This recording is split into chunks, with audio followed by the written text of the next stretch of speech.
જામનગર મહાનગરપાલિકા દ્વારા ફરી દબાણ હટાવવાની કામગીરી શરૂ કરવામાં આવી છે। જામનગરના ઇસ્કોન મંદિર નજીક જે રોડ આવેલો છે ત્યાં ફરી બુલડોઝરની કામગીરી હાલ શરૂ કરવામાં આવી છે। આપણી સાથે જામનગર મહાનગરપાલિકાના એસ્ટેટ અધિકારી કેતન કટેસિયા છે, તેમની પાસેથી જાણીએ હાલ કયા પ્રકારની કામગીરી અને કુલ કેટલી મશીનરી અહીં કામે લાગી।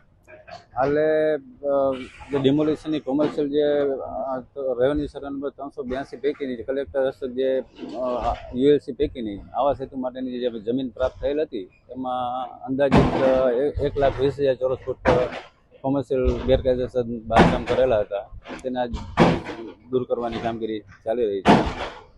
અંદાજિત કેટલી મશીનરી એમાં કામગીરી લાગી રહી છે અને કેટલી ટીમો લાગી છે? હાલે અંદાજિત 6 જેસીબી, 4 ટ્રેક્ટર અને લાઇટ શાખાના જે જરૂરી હોય એ પ્રમાણેના સ્ટાફ મુજબ કામગીરી હાલે ચાલુ રહી છે। ફાયર એસ્ટેટ અને સ્લમ શાખાની ટીમ પણ એના દ્વારા સંયુક્ત કામગીરી હાથ ધરવામાં આવેલ છે। કેટલા કોમર્શિયલ બાંધકામ હતા અને અંદાજિત કેટલા સમયથી આ દબાણ હતું? અગાઉ પણ અહીં દબાણ હટાવવાની કામગીરી કરવામાં આવી હતી, હાલ ફરીથી કરવાનું શું કારણ?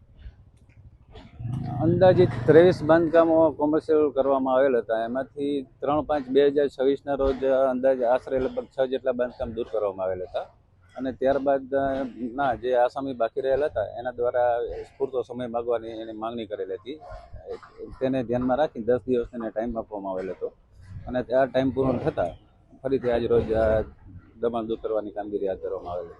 હાલ જમીન કેટલી છે ને તેની અંદાજિત કિંમત કેટલી છે? ભવિષ્યમાં અહીં શું બનાવવાનું આયોજન તંત્ર દ્વારા? આ અંદાજિત 1,20,000 ચોરસ ફૂટ જેટલી જમીન છે, એમાં આવાસની ભવિષ્યમાં આવાસની સ્કીમનો કામગીરી હાથ ધરવામાં આવશે।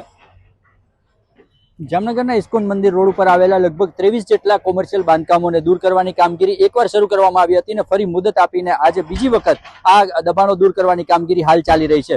અંદાજિત 50 કરોડની કિંમતની આ જગ્યાને ખુલ્લી કરવાની હાલ કામગીરી ચાલી રહી છે અને આગામી સમયમાં અહીં આવાસનું નિર્માણ થાય તે પ્રકારનું આયોજન મહાનગરપાલિકા દ્વારા કરવામાં આવ્યું છે।